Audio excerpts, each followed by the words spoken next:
Hi friends, welcome to my channel. నమస్తే. నా వీడియోని మీకు నచ్చితే లైక్ చేయండి, షేర్ చేయండి, సబ్స్క్రైబ్ చేయండి. ఫ్రెండ్స్, రథసప్తమి కదా, రథసప్తమి రోజు పాలు పొంగిస్తే చాలా మంచిది. చూడండి, నేను ఈ విధంగా పాలు పొంగించానండి. ఎంతో చాలా మంచి రోజు అండి రథసప్తమి అంటే. మన సూర్య భగవాన్ని ఎప్పుడు పూజిస్తాం కదా, మనకు అన్ని వేళ మనం అందరం బాగుండాలని పాలు పొంగితే చాలా మంచిది అంటారండి. రథసప్తమి రోజు కంపల్సరీ పాలు పొంగించాలి. అది ఆవు పాలుతోని పొంగిస్తాను. నేను ఏదో చిన్న కొండు తీసుకుని నాకు వీలైనంత మాటలో ఆవు పిడకలతోని నేను పాలు పొంగించాను. బాగానే పొంగాయి. ఇప్పుడు కుండలో కొంచెం పరవన్నం కూడా చేస్తున్నానండి. నుండి అన్నం అయితే ఉడికిపోయింది. ఇప్పుడు బెల్లం వేసుకుంటున్నాను. ఫ్రెండ్స్, ఈ విధంగా మనం పరవన్నం చేసుకొని దేవుడికి నేను నైవేద్యంగా పెట్టుకుంటాను. ఇవన్నీ పరవన్నం అయితే రెడీ అయిపోయింది ఫ్రెండ్స్. అలాగే నేను తెల్లవారు ఎక్కువజామున లేచి స్టవ్ మీద పిడకలు పెట్టి కూడా పొంగిస్తానండి. ఇది రెండోసారి కూడా ఇలా చేస్తాను. నాకు వీలైనంత మట్టుకు నేను చేసుకుంటాను.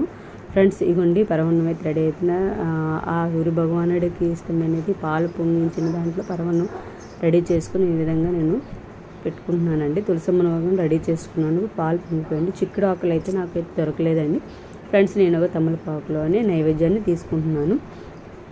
చూస్తున్నారు కదా, ఇలా చేసుకోవచ్చు. మనకి ఏ విధంగా వీలుంటే ఆ విధంగా సూర్య భగవాన్ పూజ అనేది కంపల్సరీగా చేసుకుంటామండి. మొట్టమొదటిగా మనం లేచి ఆ తండ్రిని దండం పెట్టుకునేది సూర్య భగవానుడిది.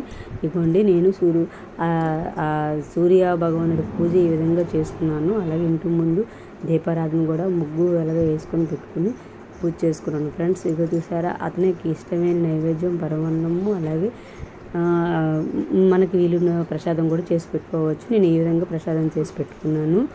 చెరుగ్గర్రలు ఉండాలండి. చెరుగ్గర్రలతోనే చెరుగ్గర నైవేద్యం పెట్టాలి. అండ్ పరమాన్నం కూడా చెరుగ్గరతో కలపాలి. ఇవ్వండి, ఈ స్టవ్ మీద కూడా ఏ విధంగా నేను పొంగించాను అనేది కూడా మీకు చూపిస్తున్నాను. ఇవ్వండి, ఇటు అటు 4 వైపులు పిడకలు పెట్టి ఆవు పాలని ఈ విధంగా ఇతడి గిన్నెలో నేను పోసి పెట్టుకుని ఇలాగ పొంగించుకుంటున్నానండి ఎక్కువజామునే. ఇది అయిన తర్వాత, పూజ అయిన తర్వాత అప్పుడు మళ్ళీ కుండలో కూడా ఆ విధంగా ముందుగా మీకు చూపించినట్టు కూడా ఆ విధంగా నేను చేసుకుంటాను ఫ్రెండ్స్. మీకు ఏ విధంగా వీలుంటుందో ఆ విధంగా కూడా చేసుకుంటే చాలా చాలా మంచిదండి. రథసప్తమి అంటేనే ఎంతో చాలా ఒక ప్రత్యేకమైన రోజు. నా వీడియో మీకు నచ్చితే లైక్ చేయండి, షేర్ చేయండి, సబ్స్క్రైబ్ చేయండి. Thank you for watching friends.